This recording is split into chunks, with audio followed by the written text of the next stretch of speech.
Breaking news మీరు చూస్తున్నారు. మహారాష్ట్ర పూణేలో ఒక వింత సంఘటన చోటు చేసుకుంది. పెళ్లి సంబంధం మాట్లాడదామని చెప్పి రమేష్ పైన దాడి చేసి కొట్టి మరీ చంపేశారు. మరి ప్రేమించినందుకు తల్లిదండ్రిని ఫస్ట్ ఒప్పుకోలేదు అమ్మాయి తల్లిదండ్రి. తర్వాత అమ్మాయి ఖచ్చితంగా చేసుకోవాలని చెప్పిన తర్వాత తల్లిదండ్రులకు ఏం చేయాలని అర్థం కాని పరిస్థితుల్లో రమేష్ ఇంటికి పిలిచారు. సంబంధం మాట్లాడదాం ఇంటికి రండి. తల్లిదండ్రులు తీసుకుని రమేష్ ఇంటికి వెళ్ళాడు. తర్వాత మా అమ్మాయిని మీరు కావాలని వలలో వేసుకున్నావు, ట్రాప్ చేసావని చెప్పి కొంచెం మాట పెరిగి రమేష్ ను వేరే గదిలో తీసుకుపోయి చితక కొట్టారు. కొట్టిన తర్వాత స్పృహ లేకుండా కింద పడిపోయాడు. ప్రైవేట్ హాస్పిటల్లో చికిత్స పొందుతూ చనిపోయాడు.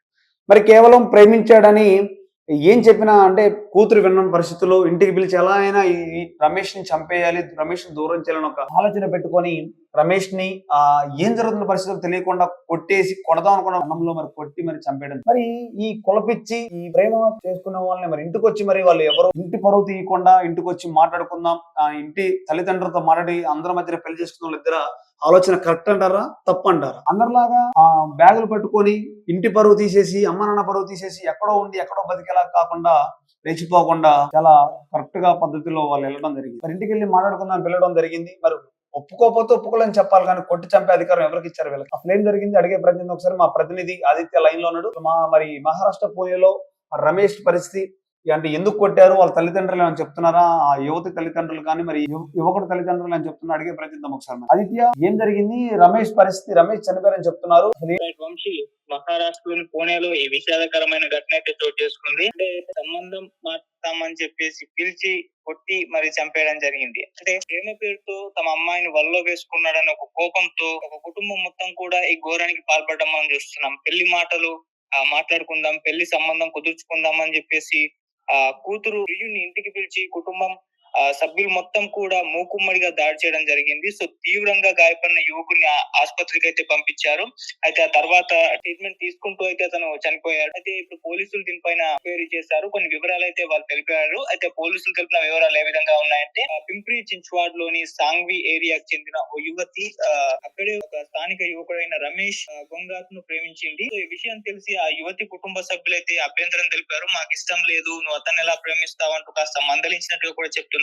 అలా వాళ్ళు పోక్సో కేసులో కూడా అతన్ని నమోదు చేసి ఈ విధంగా వాళ్ళ అభ్యంతరం తెలుపుతూ రమేష్ పైన రేప్ కేసు నమోదైందని, అతను పోక్సో కేసులో కూడా నిందితుడిగా ఉన్నాడని చెప్పేసి ఒక నచ్చజెప్పే ప్రయత్నం ఆ అమ్మాయికి చేశారు. అంటే అమ్మాయిని అబ్బాయి ఇటువంటి వాడు అందుకే నువ్వు ప్రేమించకు, పెళ్లి చేసుకోకు, అతను ప్రేమిస్తే నువ్వు ఇదైపోతావు అదైపోతావు అని చెప్పేసి కొన్ని మాయమాటలు చెప్పే ప్రయత్నం చేశారు. అతని మీద రేప్ కేసు ఉందని చెప్పేసి ఈ విధంగా కేసులు నమోదయ్యాయి. అతను జీవితం మొత్తం జైల్లోనే ఉంటారు, నీ జీవితం నాశనం అయిపోతుంది అతన్ని పెళ్లి చేసుకుంటే అని చెప్పేసి ఈ విధంగా ఆ అమ్మాయికి వాళ్ళ ఫ్యామిలీ మెంబర్స్ చాలా వరకు నచ్చజెప్పే ప్రయత్నం చేశారు. అయినా కూడా కూతురు పట్టు విడవకపోవడంతో గత్యంతరం లేక పెళ్లి కొప్పుకున్నారు. అయితే పెళ్లి కుదుర్చుకునేందుకు అని చెప్పేసి ఇంటికి రండి అని చెప్పేసి ఆ రమేష్ కుటుంబాన్ని మొత్తాన్ని కూడా ఇంటికి ఆహ్వానించారు వీళ్ళు అమ్మాయికి సంబంధించిన బంధువులు. అయితే తల్లిదండ్రులు వెంట పెట్టుకుని వచ్చిన ఆ రమేష్ ను అమ్మాయి కుటుంబ సభ్యులు నిలదీశారు. ప్రేమ పేరుతో తన కూతుర్ని వల్లో వేసుకున్నామని చెప్పేసి ఆరోపించారు. ఈ విషయం మీద వాళ్ళ మధ్య ఒక గొడవ స్టార్ట్ అయిపోయింది. అలా మాట పెరిగిపోయింది. సో ఈ మాట పెరిగిపోయి ఆ గొడవ స్టార్ట్ అయినప్పుడు ఒక కోపోద్రిక్తులైన మొత్తం అమ్మాయి కుటుంబ సభ్యులు రమేష్ ను గదిలోకి లాక్కెళ్లి చితకబాదారు. తీవ్ర గాయాలతో రమేష్ స్పృహ తప్పిపోవడంతో ఒక ప్రైవేట్ ఆసుపత్రిలో అయితే చేర్పించారు. అయినా కూడా అతను ప్రాణాలు అయితే దక్కలేదు.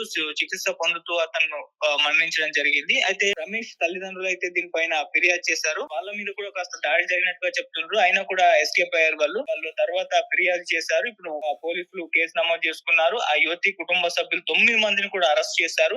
ఇంకో 2 కూడా పరారీలో ఉన్నారని చెప్పేసి తెలుస్తుంది. వారి కోసం కూడా గాలిస్తున్నామని అయితే పోలీసులు చెప్పారు. ఈ విధంగా తమ కూతురు ఇంకో వ్యక్తిని ప్రేమించిందని వాళ్ళ పేరెంట్స్ ఒప్పుకోక సంబంధం మాట్లాడుకుందాం రా అని ఇంటికి పిలిచి ఘోరంగా కొట్టి చంపేశారు. ఈ ఘటన ఇప్పుడు మహారాష్ట్ర వ్యాప్తంగా సంచలనం సృష్టిస్తుంది.